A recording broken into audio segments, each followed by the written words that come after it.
मलाई पैसा देऊ छुटो। पैसा के को लागि? कपाल काट्न जान्छु म।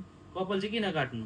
अरे दसैँ आइसक्यो, सबैजना राम्री राम्री भएर हिँड्छ के म चाहिँ भुक्सुङ्ग भएर बस्नु? कति चाहियो पैसा? मलाई देऊ अब पैसा कति हुन्छ त्यो। म लिएर आउँदैछु पैसा। कहाँ गएको? पैसा लिनु गएको चाहियो। डलर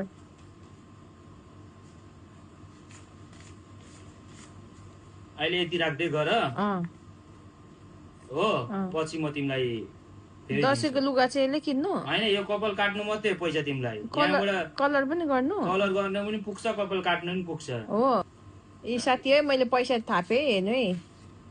गएर मेकअप सेकअप गरेर आउनु पर्यो यो पैसाले। तपाईँहरूको पनि बुढाले दिए कि दिएन साथी हो? मलाई त दिए पार्लर जाने पैसा।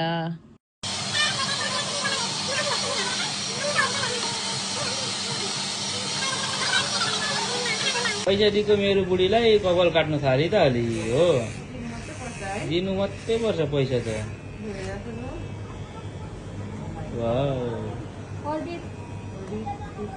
यो चाहिँ मेरो बुढीले डोनेट गर्छ अरे होइन? यो चाहिँ म डोनेट गरौँ भनेको, तर मेरो कपाल ड्यामेज भएर चाहिँ अब लिन्छ कि लिँदैन। तपाईँहरूले पनि डोनेट गर्नु सक्नुहुन्छ।